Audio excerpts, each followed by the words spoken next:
One संपदा जो है आज का हमारा टॉपिक है। तो चलिए जल्दी से शुरुआत करते हैं टॉपिक की। तो देखिए सबसे पहले आपको ये ध्यान रखना है कि वन संपदा जो भी वनस्पति है, देखो सबसे इम्पोर्टेंट होती है उस क्षेत्र के लिए, किसी प्रदेश की वनस्पति ही उसकी तरक्की के लिए आवश्यक होती है। यहाँ पर हम बात करते हैं तो वनस्पति में सबसे पहले जो एक दिया गया है वो है मत्स्य पुराण। मत्स्य पुराण में एक बात का उल्लेख होता है, मत्स्य पुराण में एक बात का उल्लेख होता है कि 10 कुएं खोदना एक तालाब के बराबर है। 10 कुएं खोदना एक तालाब के बराबर होता है, एक तालाब के बराबर होता है। और 10 तालाब खोदना एक झील के बराबर होता है, एक झील के बराबर होता है। और 10 झीलों को खोदना एक गुणवान पुत्र प्राप्ति के बराबर होता है, गुणवान पुत्र के बराबर होता है। और 10 गुणवान पुत्रों के बराबर जो पुण्य होता है वह एक वृक्ष लगाने का होता है, भी एक वृक्ष लगाने से मिलता है। तो देखो यानी यहाँ पर प्राचीन काल में भी अपने जो वृक्ष का महत्व है सबसे अधिक दिया गया है। पुत्रों से भी ज़्यादा किसको दिया गया है? वृक्षों को महत्व दिया गया है ना। ओके, यहाँ पर आप देख पाएंगे कि मत्स्य पुराण है ना, वृक्ष के बारे में बताया। अब इसीलिए तो आपने देखा था कि वृक्षों के लिए जो बलिदान भी दिए गए थे, हम अमृता देवी के द्वारा बलिदान दिए गए हैं। तो उससे पहले अपन देखते हैं कि वृक्षों के लिए और क्या क्या किया गया। तो ध्यान रखेंगे, एक होता है रुख बायला। रुख बायला का अर्थ क्या है? रुख बायला क्या अर्थ है? अभी रुख बायला का वृक्ष मित्र होता है, वृक्ष मित्र। रुख बायला का अर्थ होता है वृक्ष मित्र। उसके बाद में पंडित जवाहरलाल नेहरू ने कहा था कि उगता हुआ वृक्ष प्रगतिशील राष्ट्र का प्रतीक होता है, प्रगतिशील राष्ट्र का प्रतीक है। ये बात किसने कही थी? पंडित जवाहरलाल नेहरू ने की, ठीक है, जवाहरलाल नेहरू के द्वारा की गई थी। उगता हुआ वृक्ष प्रगतिशील राष्ट्र का प्रतीक है। कहने का मतलब है कि हम अगर वृक्ष लगाएंगे और जैसे जैसे वृक्ष बढ़ता जाएगा वैसे वैसे देश की प्रगति, राष्ट्र की प्रगति होगी। तो इसी के बीच आगे बढ़ते हैं तो देखते हैं कि सबसे पहले यानी विश्व वन दिवस कब मनाया जाता है? विश्व वानिकी दिवस कब मनाया जाता है? वानिकी दिवस, विश्व वानिकी दिवस कब मनाया जाता है? विश्व वानिकी दिवस, एक विश्व वानिकी दिवस है, एक हमारे पास में है विश्व पृथ्वी दिवस। वन लगाएंगे, वन है तो पृथ्वी है, पृथ्वी है तो जैव विविधता है, पृथ्वी है तो जैव विविधता है, जैव विविधता है, पृथ्वी है तो जैव विविधता है।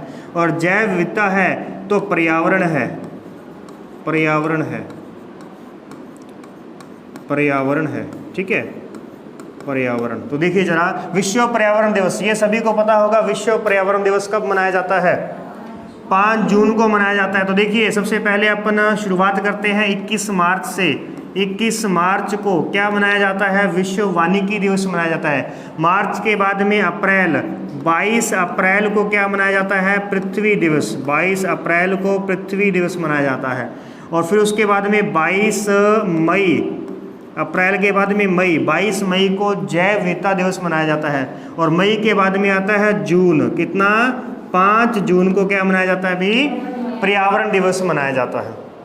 इसके अलावा देखें तो वन महोत्सव कब मनाया जाता है? वन महोत्सव तो हाँ, जुलाई का प्रथम सप्ताह, भी जुलाई का प्रथम सप्ताह जो होता है, प्रथम सप्ताह, उसे वन महोत्सव के रूप में मनाया जाता है। इस समय पेड़ लगाओ, पेड़ बचाओ, इस तरीके से है ना अभियान चलाए जाते हैं। फिर उसके बाद आप देखेंगे कि वन महोत्सव हो गया। एक होता है वन्य जीव सप्ताह, तो वन्य जीव सप्ताह अभी आने वाला है, यानी कि 1 अक्टूबर से 7 अक्टूबर तक भी वन्य जीवों के लिए एक सप्ताह मनाया जाता है, वन्य जीवों की रक्षा के लिए। इसके अलावा यदि हम बात करें तो विश्व खेजड़ली दिवस भी, विश्व खेजड़ली दिवस कब मनाया जाता है?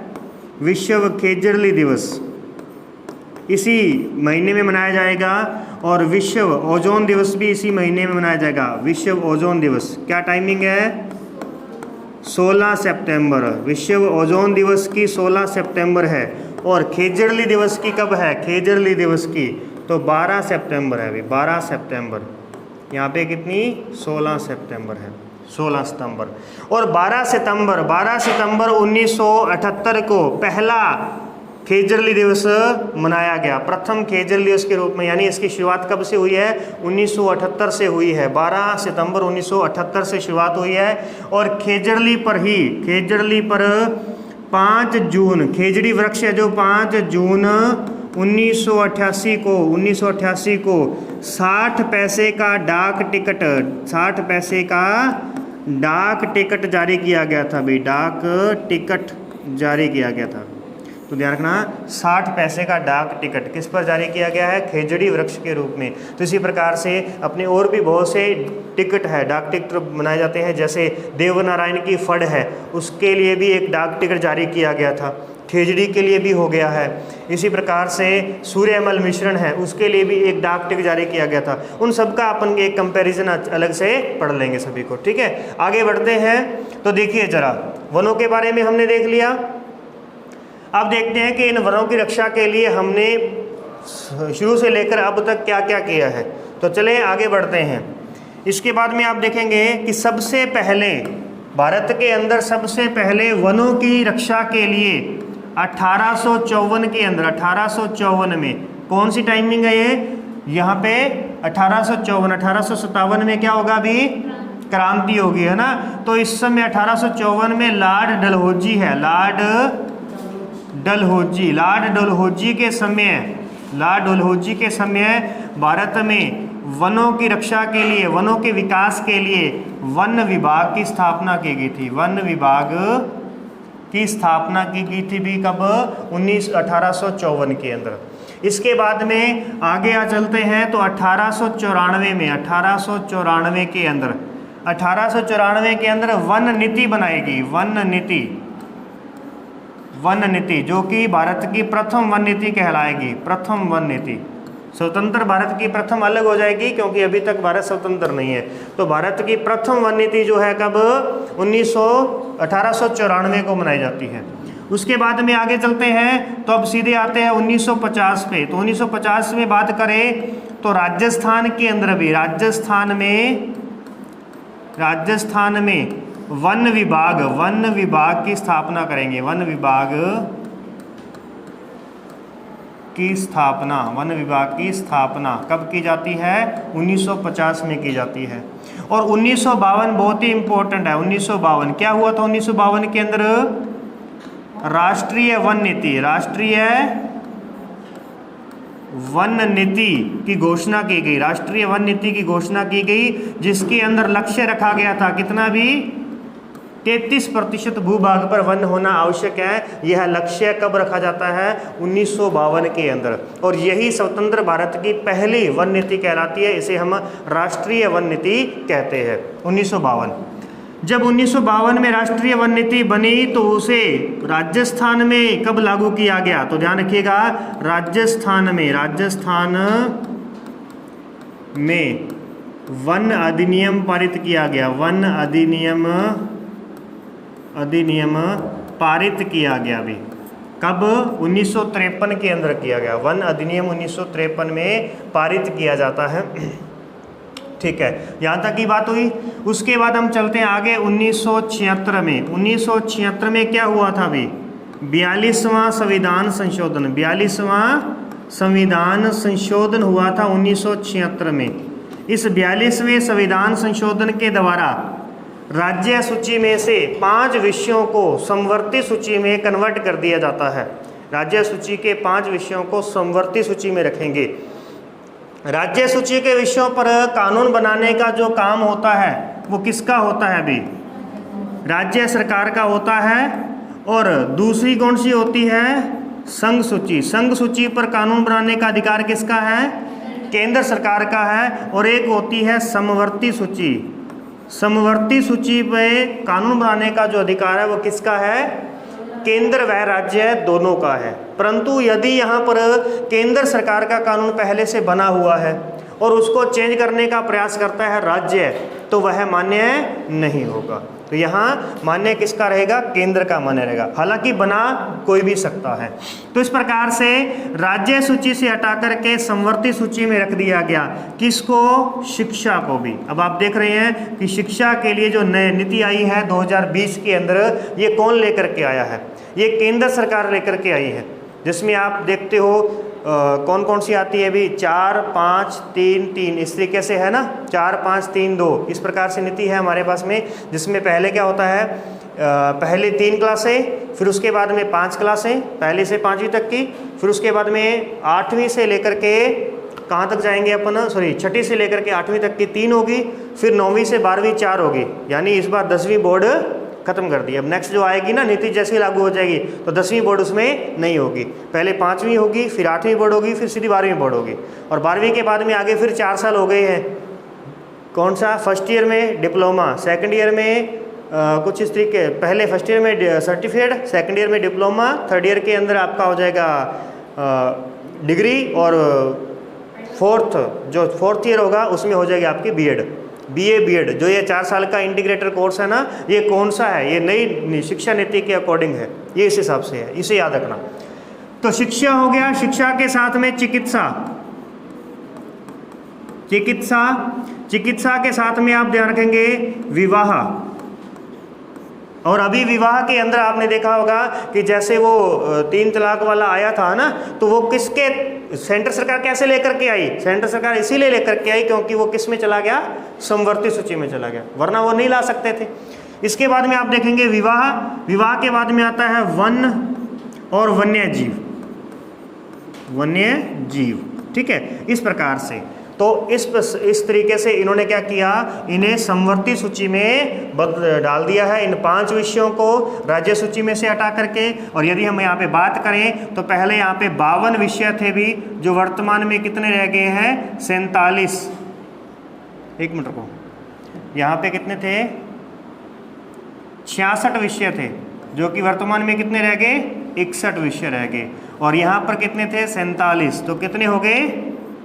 52 विषय हो जाते हैं। यहाँ की बात करें तो 97 से कितने हैं? 100।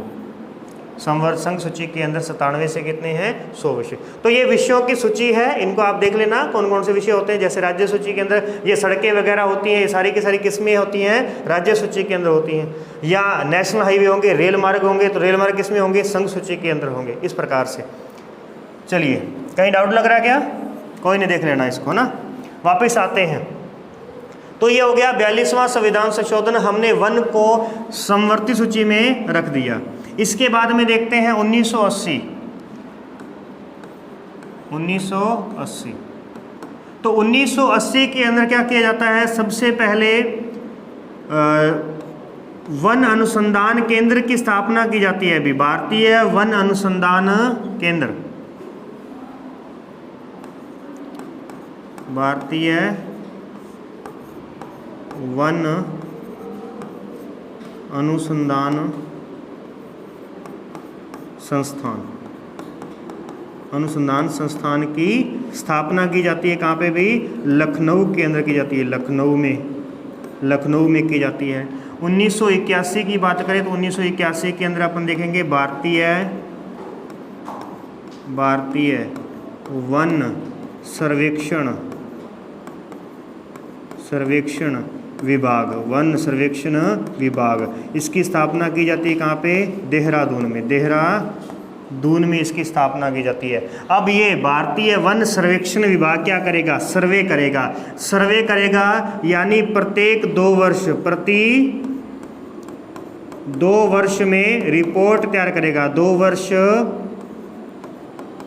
में रिपोर्ट तैयार करेगा कि भारत में वनों की संख्या जो है वो कितनी है। भारतीय वन सर्वेक्षण विभाग देहरादून। ऐसे ही यदि आपसे पूछा जाए भारतीय मानचित्र सर्वेक्षण विभाग कहाँ पे है, तो वो भी देहरादून के अंदर है।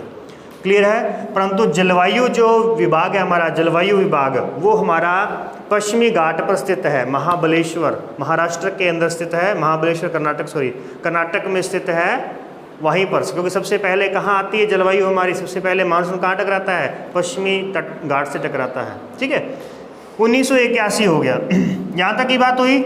उसके बाद देखते हैं 1988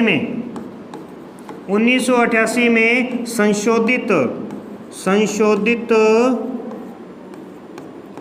नई वन नीति की घोषणा की जाती है। संशोधित नई वन नीति लागू की जाती है, जिसके अंदर वनों की वृद्धि, वनों की रक्षा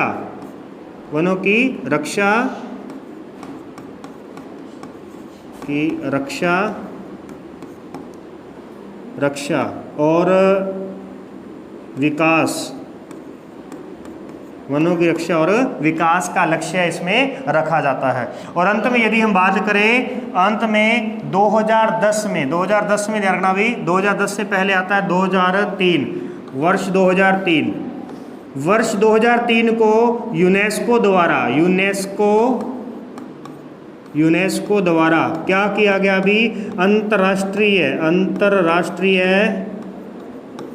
अंतर्राष्ट्रीय इको वर्ष यानी वन वर्ष का दर्जा दिया गया, वन वर्ष का दर्जा दिया गया अभी अब तक।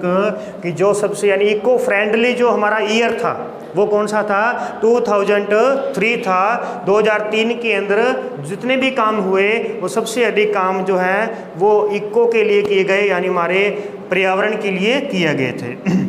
2010 में देखिए, 2010 में राजस्थान की नई वन नीति की घोषणा हुई। नीति की घोषणा हुई। राजस्थान में नई पर्यावरण नीति की घोषणा की गई। नई पर्यावरण नीति की घोषणा की गई। ठीक है, और नई जल नीति की घोषणा की गई। जल नीति की घोषणा की गई। ठीक है, यानी राजस्थान अपने स्तर पर अपने हिसाब से अपने पर्यावरण को बचाने के लिए जो है वन नीति बना रहा है, पर्यावरण नीति बना रहा है और जल नीति बना रहा है। क्लियर है, यहाँ तक की बात हुई। ये होगी हमारे पास में कुछ नीतियाँ के इस प्रकार से जो हमने इसको रखा है। और अब वर्तमान में आते हैं कि हमारे पास में जो ये रिपोर्ट है, पहली रिपोर्ट कब पेश की गई थी। 2 वर्षीय जो रिपोर्ट है, द्विवर्षीय जो रिपोर्ट पेश की गई थी, तो देखिए जरा, प्रथम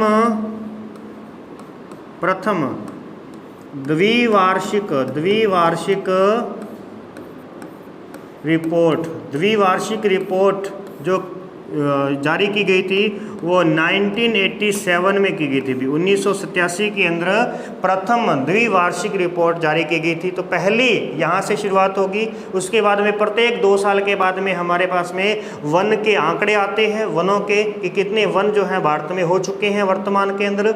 तो देख लेते हैं। इससे पहले हमने क्या देखा, वनों के बारे में देखा, क्या क्या महत्वपूर्ण था। यहाँ पर एक बात आप और ध्यान रख लीजिएगा कि वृक्षों की रक्षा व वृक्षारोपण का संदेश किसने दिया था। वृक्षारोपण का संदेश किसने दिया, तो जाम्बो जी को पर्यावरण वैज्ञानिक भी कहा जाता है। जाम्बो जी को क्या कहते हैं भी, पर्यावरण वैज्ञानिक कहते हैं। पर्यावरण वैज्ञानिक कहते हैं, पर्यावरण वैज्ञानिक कहा जाता है। किसे कहते हैं? जाम्बो जी को कहते हैं, क्योंकि इन्होंने पर्यावरण के लिए काफ़ी उपदेश दिए थे।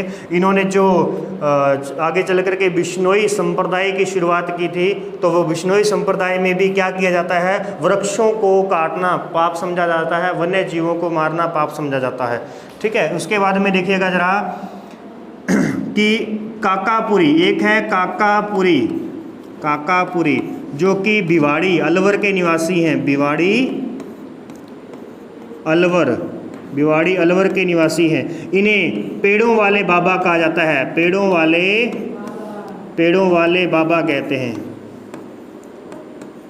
बाबा कहते हैं। घोड़े वाला बाबा किसे कहते हैं भी? घोड़े वाला बाबा किसे कहते हैं? कर्नल जेम्स टोड को कहते हैं। किसे कहते हैं? कर्नल जेम्स टोड को कहा जाता है घोड़े वाले बाबा। और इसी के साथ आप देखेंगे टाइगर मैन, टाइगर मैन किसे कहा जाता है? तो वो है कैलाश सांकला। ठीक है, उसके बारे में अपन देखेंगे। यहाँ फिलहाल एक बार देखो कि पेड़ों वाले बाबा हम किसे कहेंगे? काकापुरी को कहेंगे। ठीक है, भिवाड़ी अलवर से है। यहाँ तक की बात हुई। तो बात करते हैं कि वर्तमान में कौन सी रिपोर्ट आई हुई है। वर्तमान में जो हमारे पास में रिपोर्ट है वो है 17वीं रिपोर्ट भी, 17वीं द्विवर्षीय, द्विवार्षिक रिपोर्ट। यह है द्विवार्षिक रिपोर्ट 2021 है, 21 के नाम से आई है। परंतु इसके आंकड़े जो हैं, इसके आंकड़े कब प्रकाशित हुए हैं? 13 जनवरी 2022 को इसके आंकड़े सामने आए हैं पूर्ण रूप से। ये जो 17वीं द्विवार्षिक रिपोर्ट आई है, यह पूर्णतः डिजिटल इंडिया पर आधारित है, डिजिटल इंडिया। और डिजिटल इंडिया पर आधारित पहली रिपोर्ट कौन सी थी? डिजिटल इंडिया, देखना भी, डिजिटल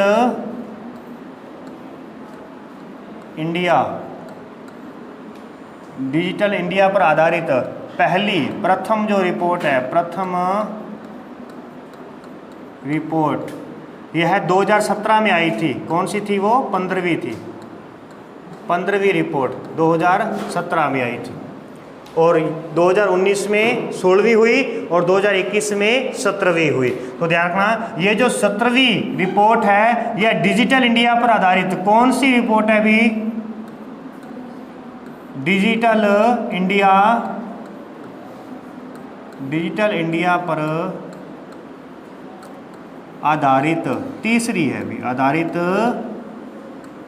तीसरी रिपोर्ट है, तीसरी रिपोर्ट है। डिजिटल इंडिया में कैसे भी? तो डिजिटल इंडिया के अंदर जो ये वनों का आंकलन किया जाता है, इसमें वनों का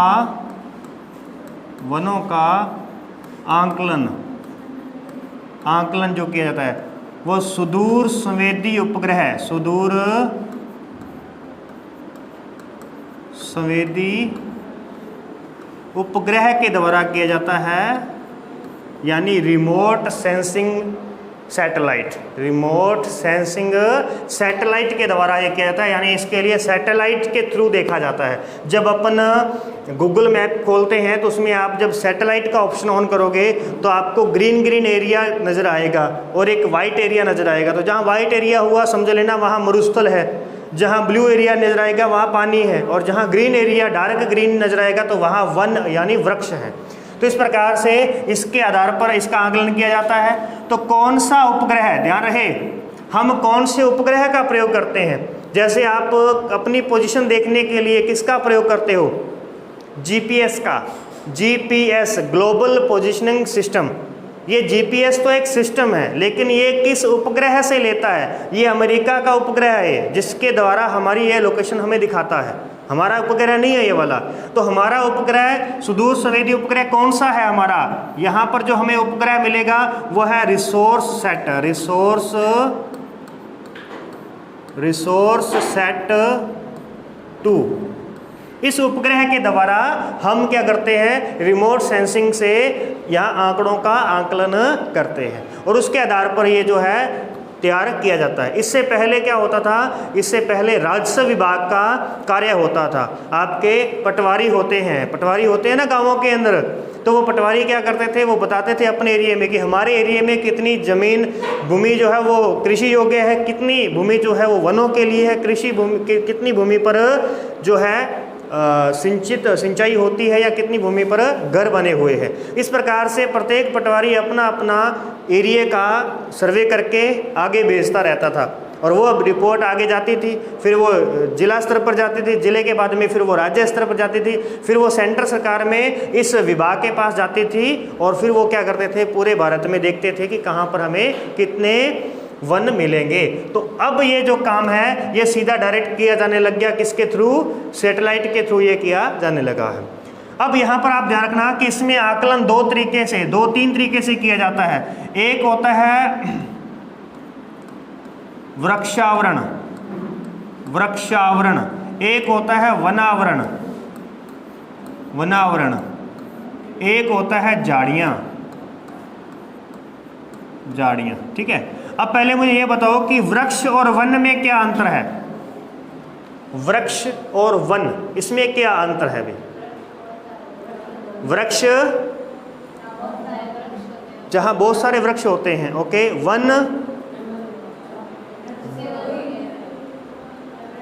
वन तो जंगल, वन को जंगल कहेंगे, तो जंगल में बहुत सारे वृक्ष होते हैं, तो अपन इस वृक्ष किसे कहेंगे। वृक्ष एक पेड़ और वन पेड़ों का समूह यानी जंगल। ध्यान रखना, अभी हिंदी में इंपॉर्टेंट है ये वाला, ठीक है। वृक्ष यानी ये हो गया हमारे पास में ट्री कवर, और ये हो गया हमारे पास में फॉरेस्ट कवर। अब आप समझ सकते हो इसको कि एक ट्री के द्वारा कवर किया जाने वाला एरिया वो वृक्ष आवरण होगा, वो वृक्ष का आवरण। जैसे हमारे चारों ओर परी का आवरण है, परी आवरण है, ठीक है। वो आवरण यानी कि जो उसने ढका हुआ एरिया है, और ढका हुआ एरिया कितना, चारों ओर, तो उसे हम कहते हैं पर्यावरण। तो ऐसे ही यहाँ पे आप कहोगे वृक्ष आवरण, तो वृक्ष प्लस आवरण, आवरण का मतलब ढका हुआ एरिया। तो एक ट्री के द्वारा जितना एरिया कवर किया जाता है वो वृक्ष आवरण कहलाता है, और वनों के द्वारा यानी एक जंगल के द्वारा जितना एरिया कवर किया जाता है उसे हम वनावरण कहते हैं। अब ध्यान रहे, यहाँ कैलकुलेशन दो तरीके की होगी कि अगर हम भारत का बात करें राजस्थान के अंदर, तो राजस्थान में टोटल जो वृक्ष हैं, टोटल जो कुल क्षेत्रफल हमारे पास में वनों का है वो है 32,737 वर्ग किलोमीटर। 32,737 वर्ग किलोमीटर, ये पूरे वनों का टोटल उसने एरिया निकाल दिया हमारे। परंतु इसमें से जो ट्री कवर है वो कितना है, तो देखिए वनों का आवरण कितना है, तो 16,441 वर्ग किलोमीटर। ये तो है हमारे पास में जंगल, इतने तो जंगल है हमारे राजस्थान के अंदर। और 8,793 वर्ग किलोमीटर, ये थोड़ा बहुत आंकड़ा ऊपर नीचे हो सकता है, परंतु इतना ध्यान रखना कि 8,700 आंकड़ा हमारा फिक्स है, ठीक है। तो 8,700 वर्ग किलोमीटर जो एरिया है वो ट्री कवर है। ट्री कवर अब कौन सा हुआ, जो उस जंगल के बाहर भी जो पेड़ पौधे लगे हैं। अब हमारे यहाँ पे पेड़ पौधे लगे गलियों के अंदर, तो सैटेलाइट जब उसको कवर करेगा तो सैटेलाइट उसके ऊपर के एरिया को देख लेगा कि उसने कितना एरिया कवर किया है। तो ऐसे करते करते एक एक पेड़ का काउंट करेगा तो वृक्षावरण में गिनेंगे, और अगर पूरे पेड़ों का झुंड है और उसके द्वारा जो एरिया कवर किया जाएगा उसे हम क्या कहेंगे, जंगल। तो अब ऐसा तो है नहीं कि हर जगह पे जंगल है, हर जगह जंगल तो है नहीं ना। जितने जंगल है वो हमारे पास एरिया ये है, और जितने पेड़ अकेले अकेले लगे हैं ना, सिंगल सिंगल लगे हैं, उन सब का एरिया कवर कर लेंगे तो हमारे पास ट्री कवर कहेगा, उसे कहेंगे 8,700, ठीक है। इस प्रकार से ये जो हमारे पास में क्षेत्रफल है ये कितना है, पूरे राजस्थान का 9.57% है, लगभग 10% के नजर आ रहा है। 10% हमारे क्षेत्रफल कितना, 3,42,239, देखो 3,42,239 वर्ग किलोमीटर, ये पूरा क्या हो गया, राजस्थान का क्षेत्रफल हो गया। इसका 10% कहेंगे तो वो 34,000 बनेगा। 10% कितना बनेगा, 34,000। ये 10% नहीं है, थोड़ा कम है, इसलिए कितना बनता है, 32,000 के समथिंग। तो आंकड़ा आपको फिक्स हो जाएगा एक कि भी हमारे क्षेत्रफल आपको पता रहेगा, कि 3,42,000 है। अब आपको थोड़ा बहुत एग्जैक्ट आंकड़ा एक आधा तो याद रखना ही रखना है, तो कैसे याद रखोगे? 3,42,000 है ना, यानी इसको हम पढ़ते हैं 34/39। हम इसे क्या पढ़ते हैं? 34/39। आप ऐसे भी याद रख सकते हो 34/39। तो 34 यानी कि इसका जब हम 10वां हिस्सा करेंगे तो वो 34,000 बनेगा, परंतु 10% नहीं है हमारे पास। वन हमारे पास कितने हैं? 9.5% है। इसका 9.5% निकाल लो या तो, और या फिर आप सीधा सा मोटा आंकड़ा याद रखना चाहो तो 32,000 लगभग आप लिख सकते हो। ओके, इतनी बात हुई। अब पीछे क्या बच गया हमारे पास में? ये दोनों मिलकर के हो जाएंगे 24,000 के समथिंग, 24-25,000 के समथिंग हो जाएंगे। तो पीछे का आंकड़ा हमारे पास कितना है? 7-5-12। तो ये लगभग 8,000 का आंकड़ा हमारे पास में क्या है? 8,000 लगभग, ठीक है ना, मैं यहाँ पे लगभग लिख रहा हूँ। तो 8,000 लगभग क्या है? झाड़ियाँ हैं। 8,000 वर्ग किलोमीटर जो क्षेत्रफल है वो झाड़ियों का है, 16,000 जंगल है और 8,700 जो है वो वृक्ष आवरण है। इस प्रकार से हमारे पास में ये टोटल 32,737 वर्ग किलोमीटर बनता है। तो यहाँ तक तो हमने बात की है कि इसे किस रूपों में बांटा गया है, वो बात हो गई। आगे चलिए, क्लियर है? रिसोर्स सेट से हमने जो है ये आंकड़े प्राप्त किए हैं। अब इसके बाद देखो कि भारत के अंदर भारत और राजस्थान को कंपेयर कर लेते हैं। भारत और राजस्थान, ठीक है।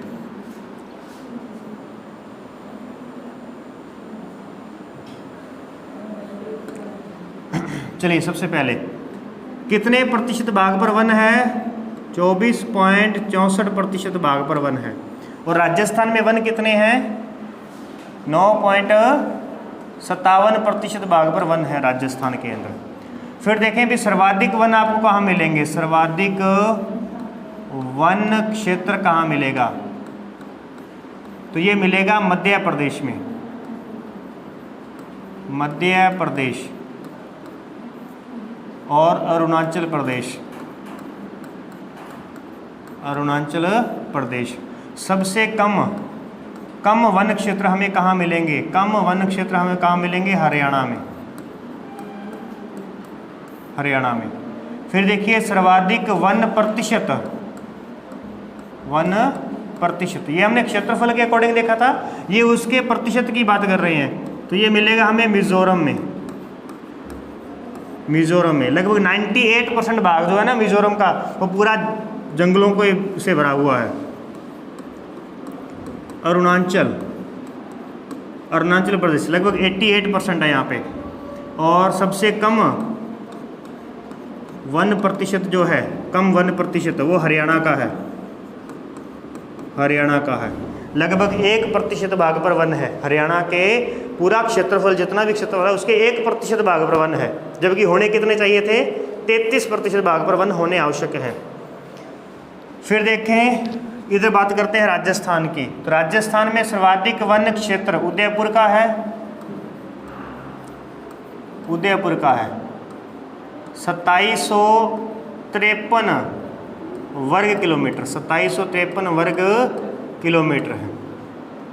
फिर बात करें सबसे कम किसका है? सबसे कम यहाँ पे है चूरू का भी, सबसे कम है चूरू का 77.69 वर्ग किलोमीटर। फिर बात करें प्रतिशत में सर्वाधिक किसका है? प्रतिशत में सर्वाधिक तो उदयपुर का ही है, कितना होगा अभी प्रतिशत में? तो ध्यान रहे 23.49%, यानी उदयपुर में इतने वन है, परंतु फिर भी वो उदयपुर जिले के कितने प्रतिशत हिस्सा है? तो 23.49 है। फिर देखते हैं सबसे कम किसका है? तो सबसे कम है जोधपुर का भी। जोधपुर में ओनली 0.48% है भी, 0.48% वन है, आधे % वन है, यानी जितना उसका क्षेत्रफल है उसका आधा % निकाल लेना, 1% नहीं, आधा %, उतनी जगह पर ही आपको वन मिलेंगे। फिर देखिए वनों में वृद्धि कहाँ दर्ज की गई? भारत में तेलंगाना, तेलंगाना में सर्वाधिक वृद्धि दर्ज की गई। और कमी कहाँ दर्ज की गई? भारत में कमी दर्ज की गई है नागालैंड में। नागालैंड में। राजस्थान की बात करें तो वृद्धि कहाँ पर दर्ज की गई है? तो वृद्धि दर्ज की गई है जैसलमेर में। जैसलमेर में वृद्धि दर्ज की गई है। और कमी कहाँ दर्ज की गई? तो प्रतापगढ़ में। प्रतापगढ़ में कमी देखने को मिली, जबकि जैसलमेर में वनों में वृद्धि देखने को मिली है। यहाँ तक की बात हुई। ये हमने भारत और राजस्थान का आपस में कंपैरिजन किया। ओके, आगे देखिए ज़रा। यहाँ पर एक बार देख लेते हैं। यहाँ पर आप देखेंगे कि वनों को प्रशासनिक दृष्टि से, प्रशासनिक दृष्टि से वनों को 3 भागों में बांटा गया है। सबसे पहले आरक्षित वन, आरक्षित वन जिन्हें सुरक्षित वन कहते हैं, सुरक्षित वन कहा जाता है, यानी रिजर्व्ड, ठीक है, रिजर्व्ड हो गए। दूसरे होते हैं हमारे पास में रक्षित, जिन्हें संरक्षित कहा जाता है, संरक्षित यानी प्रोटेक्ट,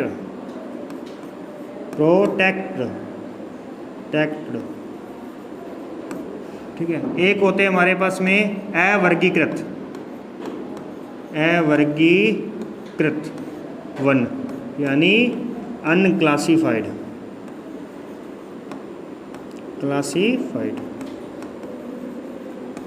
अनक्लासिफाइड हो गए, ठीक है।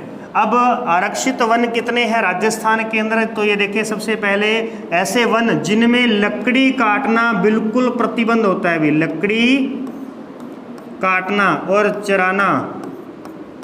चराना पूर्ण रूप से प्रतिबंधित होता है। यह हमें सर्वाधिक उदयपुर में मिलेगा। ये हमें सर्वाधिक वन कहाँ मिलेंगे? उदयपुर और चित्तौड़गढ़ में मिलेंगे। चित्तौड़गढ़। ये वन कितने हैं? तो पूरे सभी वनों का 38.11% है। जितने भी वन है हमारे पास में है, इन सब में से 38.11% वन जो हैं वो आरक्षित वन है, रिजर्व्ड है, जहाँ पर लकड़ी काटना और पशु चराना बिल्कुल ही पाबंदी है। यानी यूँ कहें तो ये क्षेत्र कौन सा होगा? अभयारण्य, जिसे हम कहेंगे अभयारण्य, या फिर आखेट निषिद्ध क्षेत्र, या फिर राष्ट्रीय उद्यान। उसमें जितने भी आते हैं ना वो ये वाले होते हैं। उसके बाद आते हैं रक्षित, संरक्षित, जिसमें सूखी लकड़ी काटी जा सकती है। भी सूखी लकड़ी और कुछ हद तक चराना, कुछ हद तक इसमें चराई की परमिशन मिल सकती है। और ये वन जो है हमें, ये वन सर्वाधिक हमें कहाँ मिलते हैं? तो इसका 12 जिले में कहाँ मिलेंगे हमें? 12 जिले के अंदर मिलेंगे। 12। और ये कहाँ कितने प्रतिशत है? कितने प्रतिशत? तो ये है 55.64%, 55.64% है। और अंत में आते हैं अनक्लासिफाइड, जिसमें कुछ भी करो, कटाई करो, चराई करो, कुछ भी करो, अवर्गीकृत है। और ये कहाँ पर है? तो बीकानेर और श्री गंगानगर, ठीक है। और ये कितने हैं? 6.25% है। सभी वनों में से 6.25% वन जो है वो अवर्गीकृत हैं, जिनमें कटाई छटाई पर कोई रोक नहीं है। और ऐसे वन बीकानेर और गंगानगर में सर्वाधिक मिलेंगे। ऐसा नहीं है कि उन्हीं 2 जिलों के अंदर ये कहीं और भी हो सकते हैं, परंतु सबसे अधिक ये कहाँ पर मिलेंगे? बीकानेर गंगानगर में मिलेंगे। और जैसे रक्षित वन है, सुरक्षित वन है, बिल्कुल रिजर्व है, जो कि सिर्फ वन्य जीवों के लिए ही है, तो उनमें ना तो लकड़ी काटी जा सकती है, ना उसमें चराई करवाई जा सकती है, पूर्णतः पाबंदी है। और यहाँ पर उन पर केस भी हो सकता है जो इसका, यानी ये गैर कानूनी माने जाते हैं अगर इसमें कोई भी बिना परमिशन के चला जाता है तो। और ये सभी वनों का 38.11% वन है। और सबसे अधिक कौन से मिलेंगे आपको? रक्षित वन मिलेंगे, प्रोटेक्ट वन मिलेंगे। ठीक है, तो ये ध्यान रखना। इसका अवरोही क्रम या आरोही क्रम भी कई बार पूछ लेता है, ये अपने कंपटीशन के बेसिस से। ठीक है, वरना आपको तो बस इस तरीके से इनके बारे में याद रखना है। तो हम दोनों तरीके से ही इन टॉपिक्स के बारे में अध्ययन कर रहे हैं।